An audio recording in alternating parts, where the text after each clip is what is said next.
How you guys doing? So this is sorry about that. I'm going to do live today, um, and this one here is going to be about do you know if your food is safe or your fish is safe?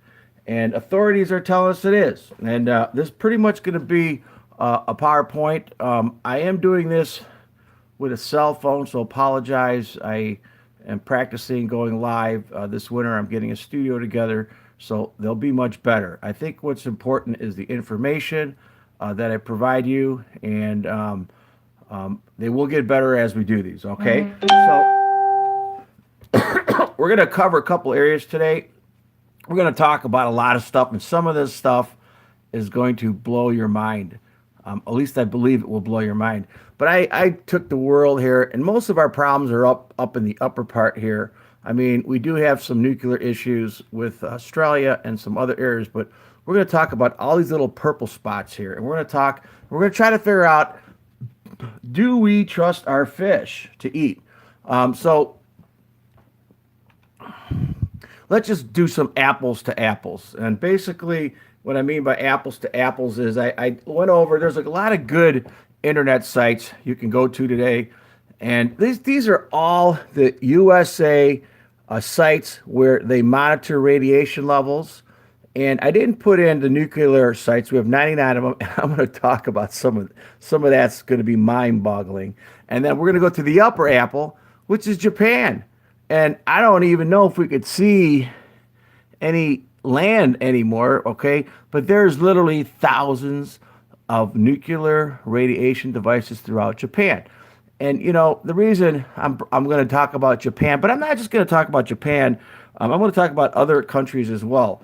And I'm going to talk about what the internet tells us and what articles are out there um, on food and mostly fish, okay? And for example, just for apples to apples, America, they've increased our levels to 1,200 becquerels for our food. Japan has 100. So can you imagine that's 100 to 1,200. So they monitor their food. They have radiation meters everywhere, and the food that's less than 100, they eat. The stuff that isn't 100, well, guess where it goes? Maybe over here, okay? And so our standards are much higher, and we have like 12 times more permissible radiation in our food, okay? So let's talk a little bit. Fukushima is cleaning house. Now, you guys all know about the Fukushima. We've had several nuclear reactors. We've had one in 1959. We've had a lot of close meltdowns, like 3 Mile Island. David Bessie had some melting, and many other ones throughout the country, a lot that we don't even know about. We've had Chernobyl, right? And then our latest was Fukushima, where, I don't know, lots of people died, and a tsunami took this place out, and 4 reactors melted. Well, anyways, I've been watching this site for a while, and I'm not sure they always tell you everything, the truth. But I watch all these monitors, and I looked up a lot. I watch all the American monitors too, and we're going to talk about this monitor here in a second.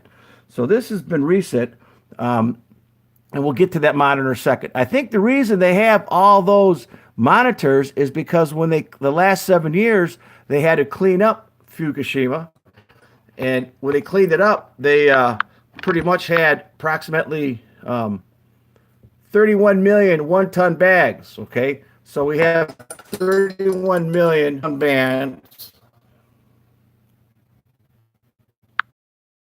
It happened with my streaming. They cleaned up 31 million one-ton bags. They are scattered all over Japan, 150 sites, and now they're asking people to farm again. Now let's talk about bags. What's in these bags? What's in these bags is radioactive materials, and some of these materials.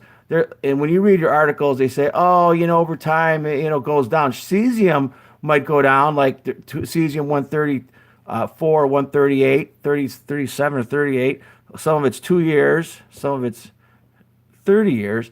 But the other stuff, uranium, plutonium, this stuff goes thousands of years. So some of the stuff in these bags are going to have to be in the bags for thousands of years.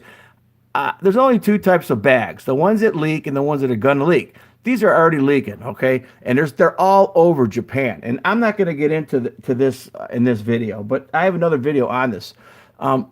This is going to be a Fukushima area, and you can see, the Olympics is going there, and they're trying to clean it all up. But these are actually sites with thousands and thousands of one-ton bags, and I'll show you a few more pictures. And we're going to move on.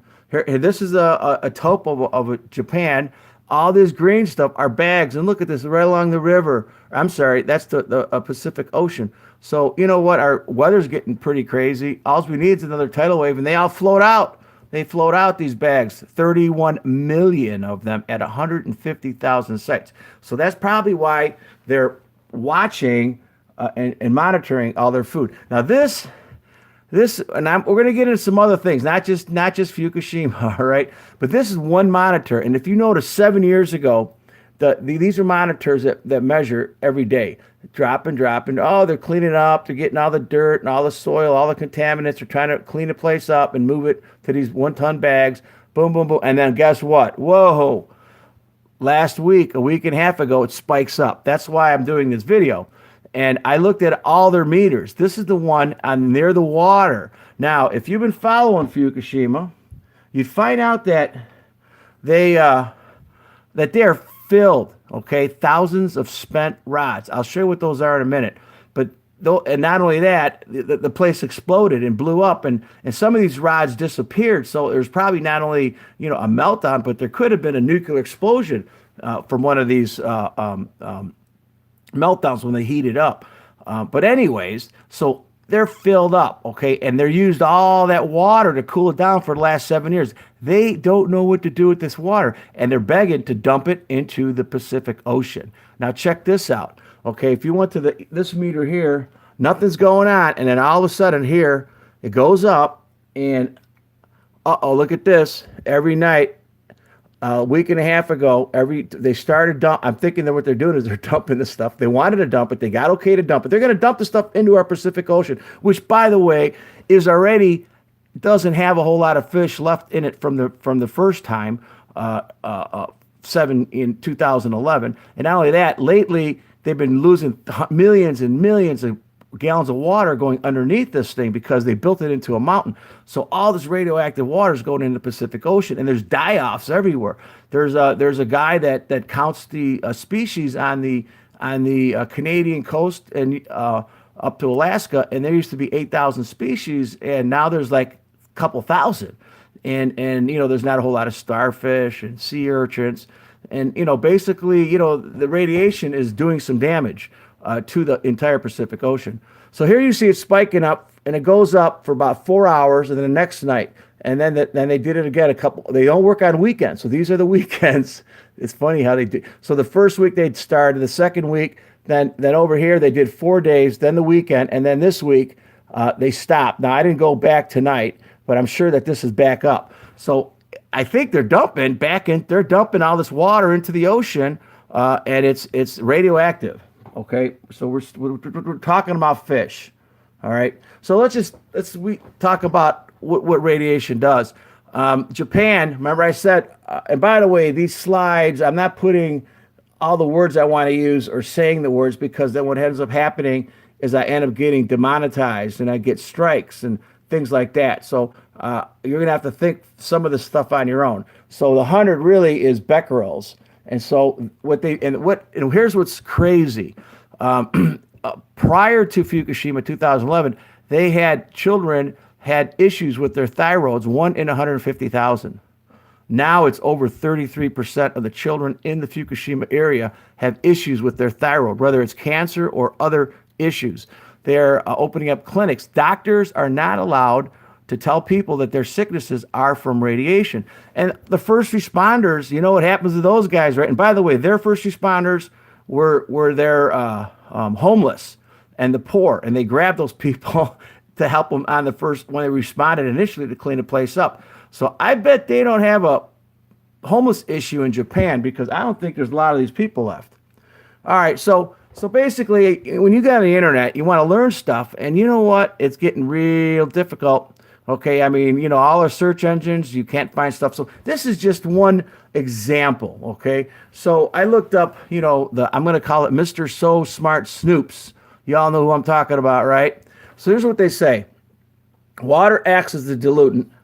While there may be significant quantities of radioactive material released into the sea near the Fukushima reactor site, the massive amounts of water in the Pacific Ocean would rapidly dilute and disperse the materials to negligible levels. Seriously, negligible levels. They're gonna put radiation into the water, and it's called the solution to pollution is dilution. It's not, because there's something involved. You got the little fish, and the little fish eat the big fish, and the big fish eat the bigger fish. And then if some fish die, it messes everything up. And right now, there isn't that many fish over there, okay? Some radioisotopes rapidly decay. For example, the half-life of iodine-131 is about 8 days. This is good. This means that the activity level of the isotope drops by half every 8 days. That's what half-life means. Every half-life, it's half as powerful, right? Given the length of time since the event, the short-lived radionuclide would have decayed to near background levels and therefore pose no health. Okay, and then he talks about cesium, and he says its half-life is 2 years, and then he goes to the cesium-137, which is a little bit more, 30 years. Basically saying, hey, you guys, man, don't worry about it. The half-lives of these two isotopes. Wait a minute, there's 100 isotopes he didn't even talk about, and a lot of these isotopes, most of them are 2 to 5,000 years. Uranium, plutonium. It's not no 8 days. So this is, I don't know. This should be Mr. Not So Poops, I'm thinking. Not Snoops. I think it's wrong. So now you want to Google. You're worried about Fukushima radiation in seafood. Okay, so you Google it, whatever you want to Google. Guess what the first one comes up is worried about Fukushima radiation in seafood. Turns out bananas are more radioactive than fish. Well, you know what? I got 3 college kids, and when they read that, they're done. They're going over to McDonald's and getting themselves a fish fillet, because this is like a headline news. They know that majority of the public is going to read that, because then the article gets into some stuff that they know that you're not going to read. So what I did, just for the heck of it, is I picked out certain sections of it, and it's a good article, okay? But I mean, I'm kind of looking into this article a little bit more and kind of questioning it, because today a lot of people, they just don't question things anymore. Okay, they take things for granted. So this article basically, okay, and I'm going to just I'm not reading the whole article because I don't have enough screen space here and I don't feel like reading it. But I'm just going to go over a few of the items. Killing over 18,000 people, triggering a nuclear meltdown, Fukushima Daiichi, okay? Well, more than 18,000 people died, okay? A lot more died after that. It's much higher than 18,000. And it says, people began to wonder, seafood too dangerous to eat? Okay, article goes on in red. This is what I wrote the blue questions, okay? The answer then and now is, no scientists say disaster added just a fraction. Well, I'm sorry. The answer then and now is no. No, it's not dangerous, okay? And scientists say disaster added just a fraction of a percent to the radiation that is already in the ocean. Okay, back to the solution to pollution is dilution. Okay, I mean, wow, this is me. Who are these scientists? I mean, these probably the same guys that said, remember they said the verdict is in on climate change.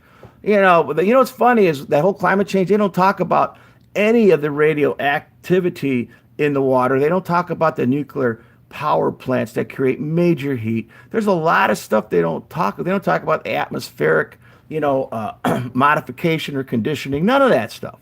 So the dose of Fukushima radiation from a tuna fillet would be far less than a total radiation you'd get from eating a banana or flying in an airplane. Okay, first of all, how many tuna fish do you think they tested? They don't, because there's no government agency to test fish or the water. Why would they want to test the fish in the water? Because it's not going to help them, right? And so I don't know where he gets this and how many fish were tested, okay? So Japan caps radioactivity. We talked about the 100 becquerel per kilogram, and the U.S. is 1,200, and we thought, I think that's a problem. But here's what he says: is no guarantee you'll get sick. So he kind of, I'm going to call it, sneaks in the cover of the butt line. Hey, I'm not telling you you're not going to get sick, okay? But most people aren't even going to get to this point, okay? So then he says radiation we receive from other sources, like living in bricks, stone buildings, flying, X-rays. And then he tries to say seafood, healthiest food, protects against gastronomical and breast cancers and improve prostate cancer survival. So, hey, it's good for you, man. He goes to that point. I don't know if this guy works, is getting paid by the fish industry or not. The good news is that no Fukushima caught fish have surpassed the safety limit since 2015. Well, I don't know who's fishing at Fukushima, because anybody that's going to be in that water has got to be an idiot, okay? Because everybody around there is wearing white suits. I don't really know if there's any fish at Fukushima to catch. So I'm questioning that one. Imaginary cancers, reasons why fears about nuclear seafood are stuck around for long. So basically, they're saying that we're imagining all these sicknesses that we're getting, and then back to he says dozens of health food focused websites may high up, like when you search on a search engine, the first thing that comes up. He's saying now that's pretty much fake news. About the Fukushima meltdown. There's no fake news about that place. Okay, you can look all this stuff up, and it's all out there. You just have to know how to look for it on the internet. Okay, but if fish were dangerous, we'd be seeing higher rates of cancer among folk who've eaten plenty of seafood in the last 7 years. Wow, I think most of these folk are dead, man. 70 years, they're probably in their 90s now. Okay, so I don't even know how you get that statistic there. And I know one thing, the cancer rates are skyrocketing all over the place, okay? And he wants to blame it. That's because nuclear testing in the 1950s and 60s released around 100 times more radiation into the ocean than Fukushima meltdown. Okay, that's pretty much inaccurate. The Fukushima was 100 times more radiation than everything on this planet put together, including atomic bombs on Hiroshima and Nagasaki. So I don't know where he gets that. So here's this. So I looked up bananas, because he says bananas, okay, so bananas have 1 picocure per kilogram. You know what? That's not that high. Okay, maybe now that I've read about these fruit, and I'll show you a couple more, maybe I don't eat bananas every single day. I do it once a week, right?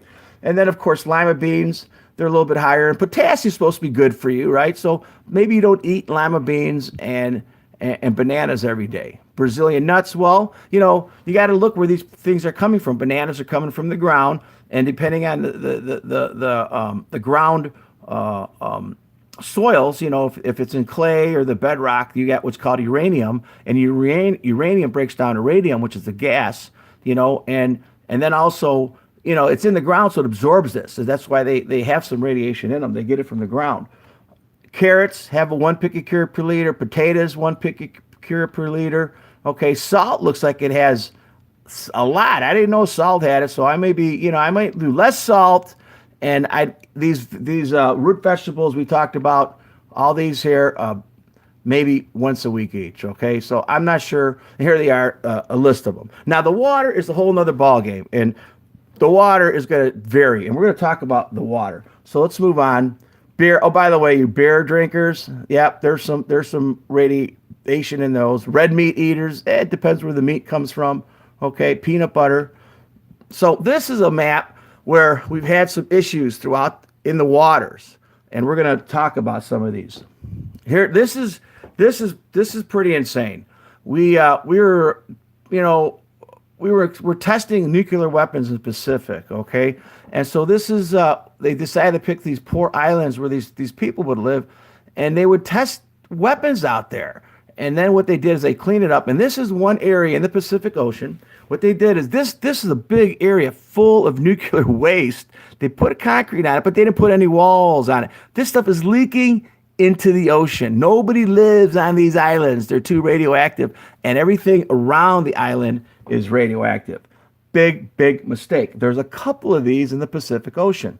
Okay, this is our little Fukushima. This one exploded, and guess what? They kept the rods on the upper portion. They're gone. Where do they go? Some of the rods were found miles away. So this could have been more than just an explosion. Now, You don't even hear about this. All you hear about is that skinny little polar bear. Oh, that poor little skinny polar bear that the whole world's crying about. But they don't tell you about all the die-offs. There's been so many fish die-offs, bird die-offs. Matter of fact, this year there was 30 whales that died. Did you hear about that? No, you didn't. You didn't hear about the 30 whales, and they didn't show them to you. Okay, and so a lot of die-offs in the Pacific Ocean. So this is let's go. We're going to go back in time because this stuff is uranium and plutonium. And you know what? United States, they are. We're not. We're just as bad as everybody else. Okay, we didn't have the EPA, and so what did we do with our uranium? We put it in 55 drums and dumped it. Okay, we were dumping 80,000 gallons. 80,055 drums of radioactive waste. Ready for this? 50 miles from Manhattan, and we did it 50 miles from San Diego. Guess what? That stuff is still down there. It's still down there. Okay, they did take some up, and these barrels have all rusted. They've opened up, and there's creatures living on the bottom of the ocean. So there's all this just from the U.S. dumping. And you know what? I read stories and books, and there's some spellings in this PowerPoint. Guess what? I didn't correct it. So I apologize if any of you guys are perfect English readers, but there's going to be some in there. They said that when they dumped these barrels, if they floated, they took their guns and shot at them so they would sink. Okay, this is how, and all those sailors are pretty much sick. This, by the way, is back in the days, there was a nonprofit called Greenpeace. These are a couple protesters trying to shut these guys down. What do these guys do? They threw a barrel onto their boat, their little dinghy, and sunk it. Okay, that's how crazy these were. All right. So not only did the U.S. dump barrels into our oceans where the fish live, this thing's all about eating fish, right, and food from the oceans. All these are other dump sites from other countries. Okay. So a lot of people dumped it. Even like in Britain. I mean, this is how much of the water in Britain, if you went under the ocean floor and you started testing it, this is how much this is radioactive. Now, what about the fish that they're taking out of here and they're sending to us? And just so you know, you can't buy a Geiger counter and go to the grocery store and test your fish. The problem with the Geiger counter is it's not going to work. You need like a $30,000 piece of equipment to actually pick it up because the water will change it. The liquid in the fish, or if you had tuna cans, that are inside a can, you'd almost have to take the stuff out, dehydrate it, and then have a special piece of equipment to tell you what type of isotope you're eating. So you want to, hopefully someone's going to come up with this, a better way of doing it. But I know right now 1,200 becquerels is what we're getting in our food. And so I'm thinking maybe I'm watching out where my food's coming from. So let's talk about what we're doing also. I'm going to call this Mr. Chicago. No, so not the oceans. And we're not talking just about the fish. We're talking about fish, let's say, in Lake Erie or Lake Michigan. Okay. And so here's an example. I call it Mr. Chicago, but there's 6 nuclear power plants in Chicago, 5 of which leaked. They leaked water, radioactive water, into the sewer systems. Okay, and a lot of that water ends up in the lake. Okay, I'm going to call this Mr. Russia and Friends. This is Chernobyl. Now this is pretty interesting. This is actually a radioactive site. It basically says any of these red zones are highly radioactive right now. Okay, and a lot of this is from Chernobyl, and basically a lot of these trees were contaminated. Okay, and so a lot of this, the wind takes it into the oceans, right? So it gets into the water. Okay, and here's another way it gets into the water. Basically, forest fires. And I'm going to talk about some of that. Here is a Russian fire in Russia, and you can see the wind's blowing all the smoke. And guess what these trees are? They're radioactive because they were from the fallout. They've had meltdowns too that we don't even know about, some of them. Okay, they've got nuclear power plants all over the place. They're not telling us everything, but we knew about the Chernobyl one. Well, that thing contaminated everything, including trees, especially after the explosion. So these trees are radioactive. So what? They get on fire, and then they turn to dust, and then it blows into the Arctic Ocean. And what we got people fishing up there, man. We have fisheries up there. So we could just be getting it from the smoke. This is a fire. These are, and by the way, Russia has had major fires, huge fires. And so has, a matter of fact, last week, a week and a half ago, 5 to 10% of the entire country of Africa was on fire. So, we had fires, but everybody else had fires too. They didn't tell you about all the other people's fires, but all this smoke is actually going into the Arctic Ocean, and it's radioactive. We're going to call this, this is home. We're going to call this Mr. Lake Erie, Mr. David Bessie. And, they had a meltdown, or a little meltdown. It wasn't a big deal, but they glued this thing back together. And the other problem is they're decommissioning it supposedly, but in America we have 99 nuclear power plants. Most of them have had some type of problem, and they just extended their lifespans because we need the power 20 more years. So these things are outdated, okay? A lot of them have defects. A lot of them had major problems, and they're like ticking time bombs, okay? And so this one here is right on the lake, and they've had problems with it. And we got Lake Erie here. This is the fire we just had. This is the one, I think, was the one we had. This would have been the California fires, because the California fires, they go into the ocean because of the winds. Now, what was interesting about this California fire that we just had was one of the fires started in this place, okay, and they call it a brush fire. And this place was the first nuclear reactor site, by the way, melted in 1959. And you can look through here, all the soil is contaminated around it. It's 3,000 acres, lots of nuclear power plants, lots of 4 or 5 different problems, plutonium, cesium, arsenic, lead, beryllium, all this stuff. This is where the fire started, right? And so, if you tested the smoke, it would have had some radiation in it, and it blew into the ocean.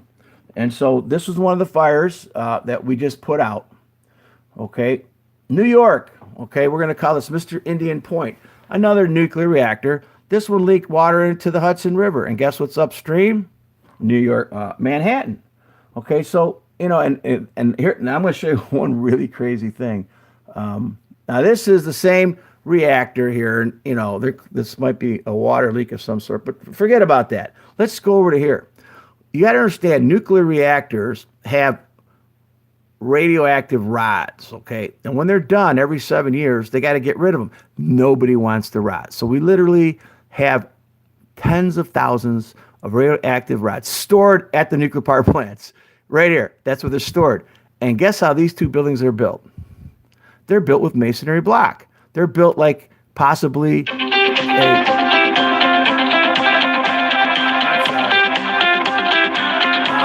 built with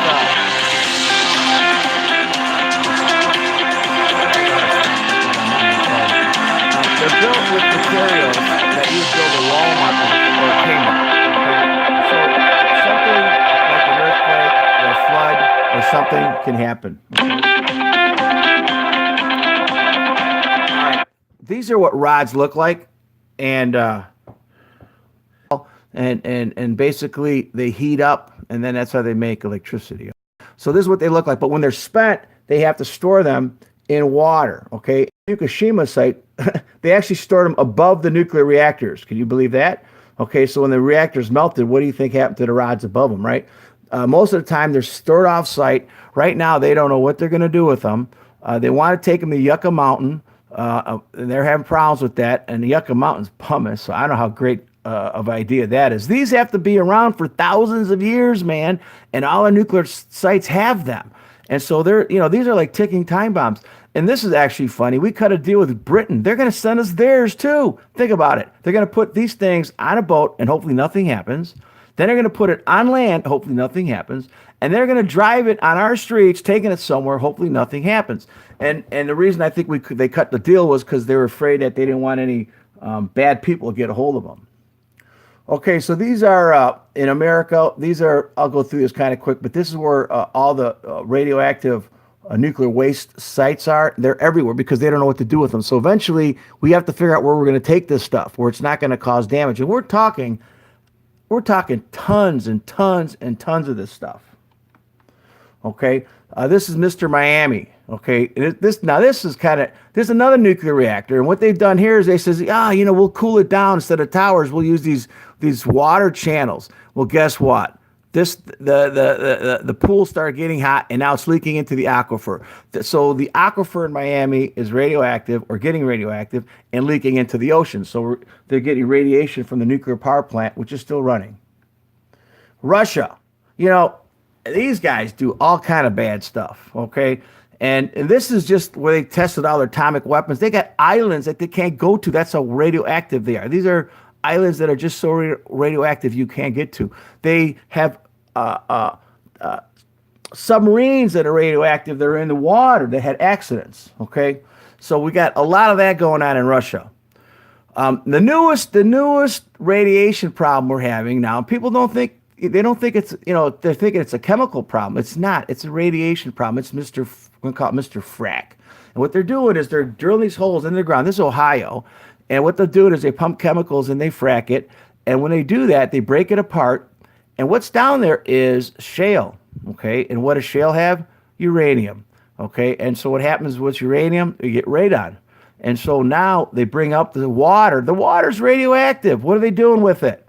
Most, excuse me, most states don't permit the dumping of it. But in Ohio, they changed the definition of it and called it a natural occurring substance, our great governor, and now we're dumping it in our cities at our dumps, okay? So we're getting radioactive water from fracking, and we're getting, we'll call them tailings, but the dirt that comes up is radioactive, and they're dumping it in our sites. So now we're getting runoff from these sites.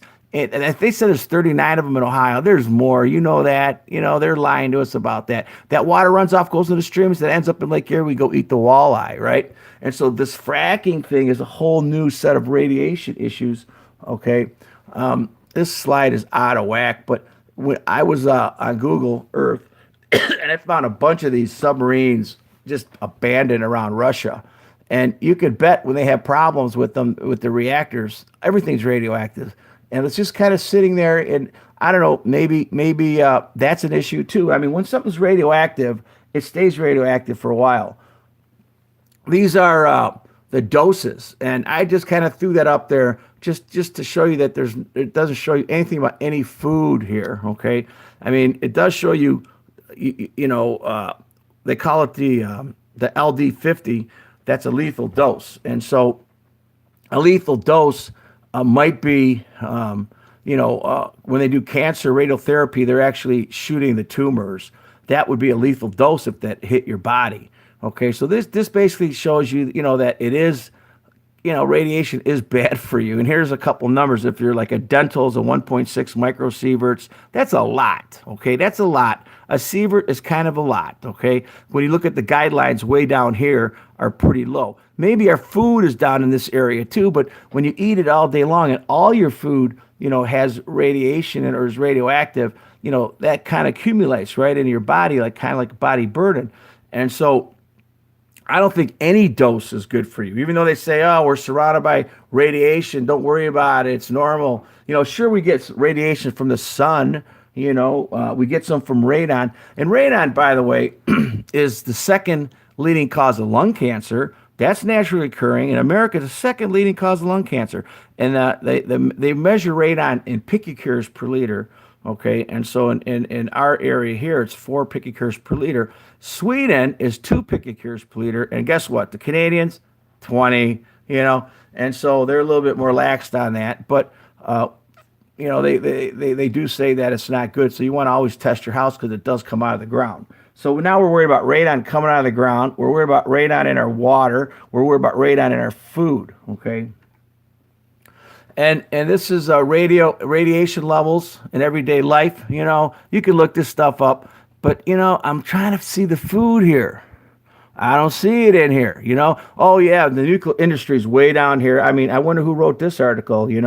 Airplanes. Oh yeah, radio products, fallout. Okay, global fallout from nuclear testing. All right. Oh, that doesn't happen anymore because Kennedy stopped that. I mean, you all know that they blew up over 200 atomic weapons above the U.S. grounds in between 1959 and 1962. Kennedy is the one that stopped them all. All that fallout is in the ground. It's in the trees. It's in the soil. Okay, I probably shouldn't have used that word up top, but this is another article. And when you look up, this is just, I'm not going to read the whole article, but when you look up, is Japanese food safe? Everyone's afraid of that because all the 31, think about it, 31 million one-ton bags at 150,000 sites next to rivers. I'm not sure. I would probably be asking that question too. But now when you look it up, you can't find people, talking about the truth. You just see what's on the search engine. So this is, of course, our number one newspaper that always tells everything that's always correct, talks about it. Okay, and you could read it if you want. Just look it up. But it just parts of it. Okay, Japan has come a long way since then. Okay, time has eased people's concerns. I would still prefer more transparency in the process, but the real proof is in the pudding. For me, has been diplomats, excuse me, I have a cold, I know, in Tokyo, who have had their bodies tested for radiation outside Japan annually and found nothing. That's good enough for me. That's how he ends his whole. It's hey, the people live. First of all, Tokyo was downstream of Fukushima, right? And he doesn't say when they were tested, how they were tested, or what they tested it for. Who are these people? They never tell you all the details. But basically, people are going to read. They're going to read through this, and then all of a sudden, they're going to come to the end, and it's going to say, "Hey, that's good enough for me." I mean, Huffington Post said it was good enough for me. It must be good enough for me. Another one here. This is the headline reads. This is from the universities aren't even helping with this. I'm telling you, the universities, I think they're bad. They're doing very bad things. Number one, they should be like counting fish or something on the Pacific Ocean. They should be counting the fauna. They should be checking out the dead die-offs of the animals. They should be checking off why the starfish have 9 legs instead of 5. They should be checking why there aren't sea urchins in the water. They should be checking all this stuff. They're not, okay? But they write about it, of course. So this is a university. Food in Japan will be contaminated by low-level radioactivity for decades following the 2011 Fukushima nuclear disaster, but not at a level which poses a serious risk to human health, according to new research. What new research? Okay, who did the research? Seriously, who's doing this research? Okay, scientists can't predict with confidence. Yeah, really, they can't. Then he talks about some stuff here.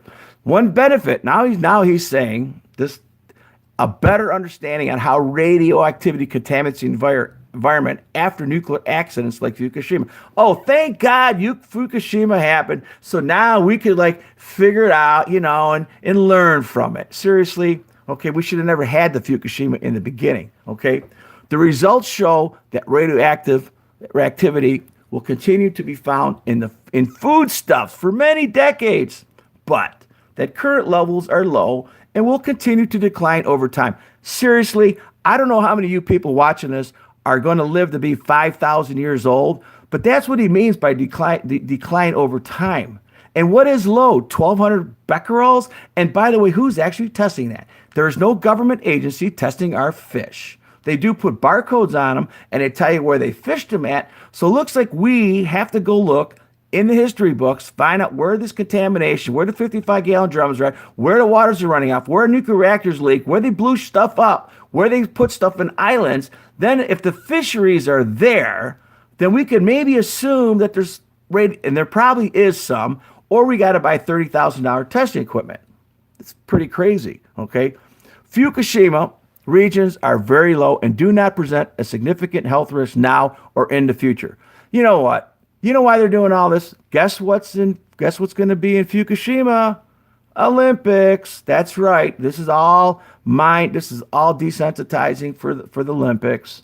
The food is good. And by the way, they're encouraging all the farmers to go back to these little towns and start, and the rice that's coming from there, the fruit that's coming from there. I would really think about some of this stuff. And the thing that gets me is what's good for the goose is good for the gander. It's not like that. They're not eating anything over 100 becquerels. They're shipping that outside. And there's countries that won't, China will not, I don't think China even touches stuff from Japan. Okay. And so they're having a hard time with this.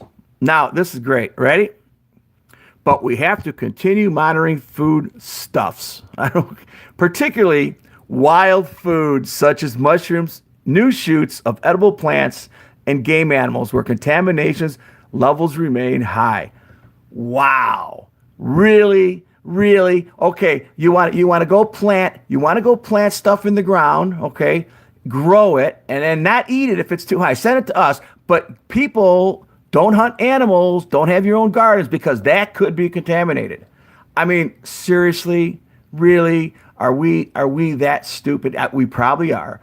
I think they've dumbed us down to a point where they could just do headlines and we're going to run with it and believe it. Just like that first article, I'll tell you what, my college kids, they come home, they read the article, they're done, man. They're like, oh, it's just like eating a banana. We're cool, everything's fine, and move on. Okay, I want to apologize for not reading this as precisely as I should have. I don't have my reading glasses on, and I moved this around, and apologize for the phone call. But I will be doing this weekly until I can get my studio going.